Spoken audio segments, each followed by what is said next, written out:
আজ আমি আপনাদের কাছে তুলা রাশির মানুষদের 2026 সালের জুন মাস কেমন কাটবে এই নিয়ে আলোচনা করব। তাই যারা তুলা রাশির মানুষ রয়েছেন অনুষ্ঠানটা খুব মনোযোগ সহকারে শুনবেন।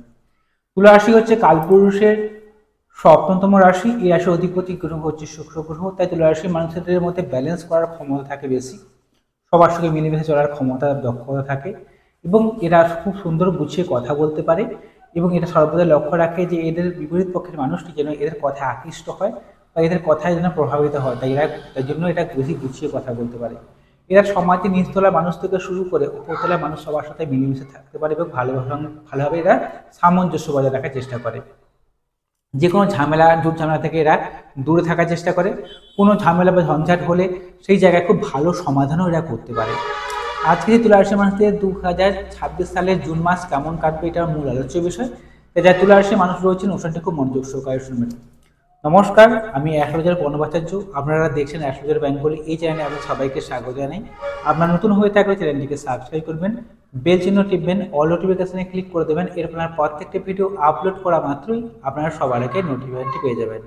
এছাড়া আপনারা যদি আমাকে জন্মছক দরকার চান তাহলে মোবাইল নাম্বার রয়েছে, এই মোবাইল নাম্বারে যোগাযোগ করবেন। শুরু করছি মূল আলোচনায়। রাশির যে অধিপতি শুক্র গ্রহ তিনি অবস্থান করছেন দশম ভাবে, নবম ভাবে অবস্থান করছে 8 তারিখ অবধি। জুন মাসের 8 তারিখের পর থেকে তিনি অবস্থান করবেন দশম ভাবে। এই গোচরটা অত্যন্ত শুভ আপনাদের জন্য। কি হবে যে আপনার শরীরের মধ্যে কোনো রোগ অসুখ বিসুখ সহজে বাসা বাঁধবে না। সেই সঙ্গে যে কোনো জায়গায় যে কোনো কাজে উদ্যম থাকবে। সেই সঙ্গে আপনার ব্যক্তিত্বের বিকাশ করবে, সমাজে আপনার পরিচিতি বাড়বে, কর্মমুখী জীবনযাপন হবে এই মাসে। কর্মক্ষেত্রে উচ্চপদ প্রাপ্তি, কর্মক্ষেত্রে আপনার নাম যশ বৃদ্ধি হওয়া, কর্মক্ষেত্রে প্রমোশন পাওয়া, কর্মক্ষেত্রে শ্রীবৃদ্ধি হওয়ার জন্য সময়টা অত্যন্ত শুভ। এবারে এই শুক্র গ্রহ আপনাদের আবার অষ্টম ভাবের অধিপতি। অষ্টমপতি হওয়ার জন্য আপনাদের কিন্তু গুপ্তভাবে কোনো কিছু অর্থ ইনকাম হওয়া বা কোনো গোপন সোর্সে কিছু ইনকাম বা আদায় হলো পয়সা করি, সেখান থেকে প্রাপ্তি যোগকে নির্দেশ করছে। এবার একটা ভালো একটা সুযোগ আসছে আপনাদের জন্য, কারণ আপনাদের ষষ্ঠ ভাবের অধিপতি বা এবং সেই সঙ্গে আপনাদের তৃতীয় ভাবের অধিপতি গ্রহ হচ্ছে বৃহস্পতি গ্রহ, তিনিও অবস্থান করছেন দশম ভাবে সুতুঙ্গী হয়ে। এর ফলে যারা চাকরির জন্য চেষ্টা করছেন, সরকারি কিংবা বেসরকারি যে কোনো জায়গায় যে কোনো চাকরির চেষ্টা করছেন, এক নম্বর যারা চাকরি জীবনে রয়েছেন তাদের উভয় ক্ষেত্রেই ভালো, অর্থাৎ কর্মপ্রাপ্তির সুযোগ এনে দিচ্ছে। যে কোনো কর্ম, সরকারি কিংবা বেসরকারি যে কোনো কর্মপ্রাপ্তিতে আপনারা কিন্তু এগিয়ে রয়েছেন তুলা রাশির মানুষেরা এই মাসে। সেই সঙ্গে যে কোনো প্রতিযোগিতামূলক পরীক্ষায় অর্থাৎ যে কোনো কম্পারেটিভ এক্সামে আপনাকে জয়লাভে সাহায্য করবে বৃহস্পতি গ্রহটি।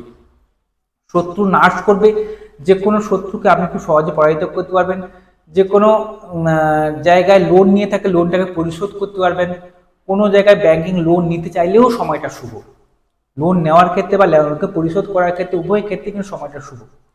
এবারে ঘটনা হচ্ছে যে কোনো অসুখ বিসুখ বা রোগে আক্রান্ত যদি হয়ে যান, সেইখানে দ্রুত আরোগ্যকে নির্দেশ করছে। বা যে রোগগুলো অনেকদিন ধরে উনি ভুগছেন, সেই রোগগুলো ডাক্তারবাবু নিরীক্ষণ করতে পারে, রোগের সমাধান হচ্ছে না, বা আপনি কোনো জায়গায় কোনো অপারেশন হতে চাইছেন, এই সময়টা এই মাসটা কিন্তু পুরো মাসটাই শুভ বলা যাচ্ছে। এই দিক থেকে সাহস পরাক্রম উদ্যম থাকবে, কর্মমুখী জীবনযাপন থাকবে এই মাসে। সেই সঙ্গে আপনার কমিউনিকেশন স্কিল বৃদ্ধি পাবে। দ্বিতীয় পতি এবং সপ্তম ভাবের অধিপতি গ্রহ মঙ্গল গ্রহ সপ্তম ভাবেই রয়েছেন এবং সেই সঙ্গে এই সব মঙ্গল আবার আগামী 22শে জুনের পর থেকে অবস্থান করবেন অষ্টম ভাবে। এই একটা মাঙ্গলিক যোগের মধ্য দিয়ে কিন্তু আপনারা চলছেন, পুরো মাসটাই কিন্তু মাঙ্গলিক যোগের মধ্য দিয়ে চলছে। এবারে মাঙ্গলিক যোগের একটা নেগেটিভ ইম্প্যাক্ট আমাদের জীবনে আসে।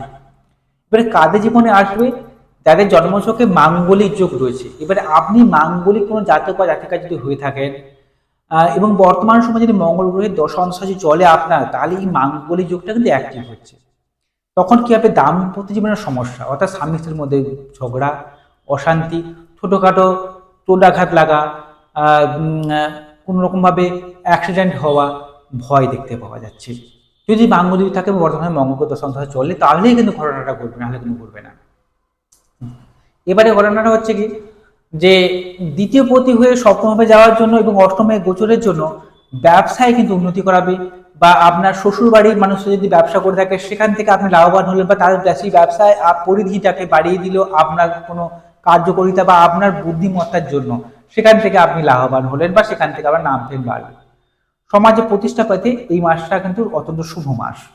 যারা রাজনীতি বিভাগের সঙ্গে যুক্ত রয়েছেন, যারা ফায়ার ব্রিগেডে কাজকর্ম করেন, যারা পুলিশ প্রশাসনের কাজের সঙ্গে যুক্ত রয়েছেন, যারা কোনোরকমভাবে সিভিক বা ভলান্টিয়ারের কাজের সঙ্গে যুক্ত রয়েছেন, যারা সংগঠনমূলক কাজের সঙ্গে যুক্ত রয়েছেন, সবার জন্য ভালো সময় এটা, খুব খুব ভালো সময়। ঠিক আছে, এবারে চতুর্থ ভাবের অধিপতি এবং পঞ্চম ভাবের অধিপতি গ্রহ হচ্ছে শনিদেব।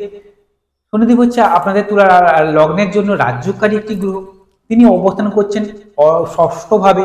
এর ফলে যেমন শত্রু নাশ হবে, কিন্তু সেই সঙ্গে আপনাদের কিন্তু কোমরের যন্ত্রণা, হাঁটুতে ব্যথা বেদনা, শরীরের দক্ষিণ অঙ্গে অর্থাৎ ডান পায়ে বা হাতে আঘাত লাগার একটা ভয় দেখতে পাচ্ছি।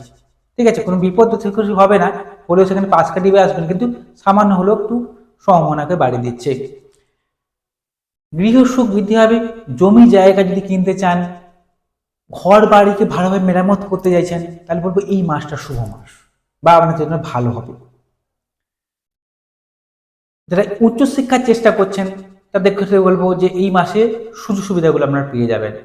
বন্ধু বান্ধবের কাছ থেকে ধোঁকা খাওয়া বা বন্ধু বান্ধবের কাছ থেকে প্রতারিত হওয়ারও ভয় রয়েছে, এটাও মাথায় রাখবেন। 2 চাকার গাড়ি, 4 চাকার গাড়ি, লরি বা কোনো রকম যানবাহন যদি কিনতে চান, পুরো মাসটাই ভালো। জমি জায়গা, বাস্তু জমি যদি কিনতে চান, পুরো মাসটাই কিন্তু ভালো, এটা বলতে পারি।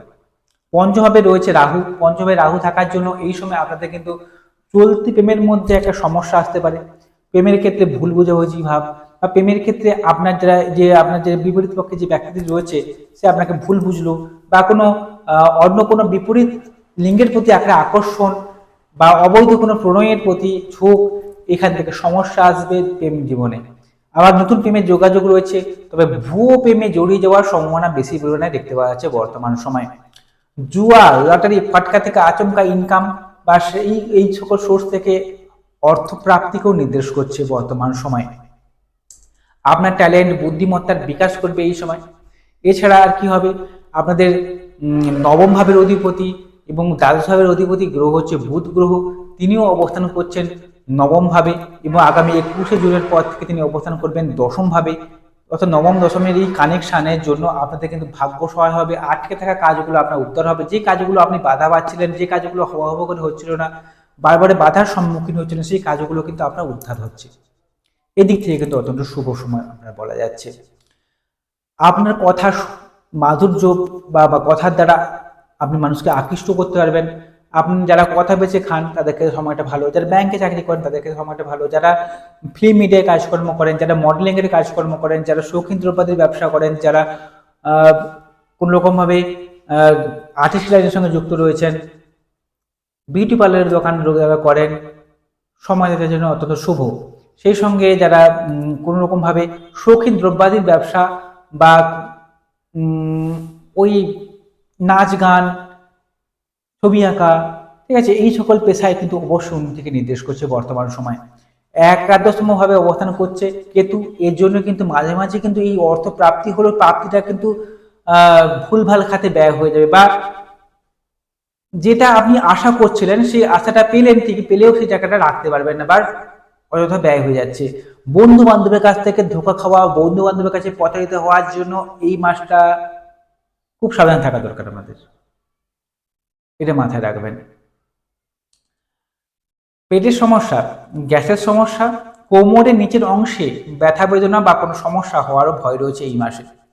তবে এইটুকুটি কিন্তু শেষ নয়, জন্মছক বা ঠিক দৃষ্টি সব থেকে বেশি গুরুত্বপূর্ণ। জন্মছকে দেখতে হবে আপনার লগ্ন সাপেক্ষে শুভ গ্রহগুলো কেন্দ্র করে বসছে কিনা, ডিগ্রিগতভাবে কতখানি বলাবল পেয়েছে, নবাংশচার, দশমাংশচার, এগুলো দেখে এটা পুঙ্খানুপুঙ্খ তথ্য বলে দেওয়া যায় যে বর্তমান সময়টা কেমন কাটবে, আগামী দিনগুলো আপনার কেমন কাটবে, বর্তমান সময়ে আপনি কি কি সমস্যার মধ্যে যাচ্ছেন, কি কি করলে এই সমস্যা থেকে আপনি দ্রুত বেরিয়ে আসতে পারবেন, তা বলে দেওয়া যায় জন্মছক বা ঠিক দৃষ্টি বিচার বিশ্লেষণ করে। তাই অতি অবশ্যই আপনারা আপনার জন্মছক বা ঠিক দৃষ্টিকে বিচার বিশ্লেষণ করাবেন। আপনারা যদি আমাকে জন্মছক বের করা চান, তারা মোবাইল নাম্বার রয়েছে, এই মোবাইল নাম্বারে যোগাযোগ করবেন। যদি সন্ধ্যে ভালো লেগে থাকে চ্যানেলটিকে সাবস্ক্রাইব করবেন। নমস্কার, সবাই ভালো থাকুন, সুস্থ থাকুন।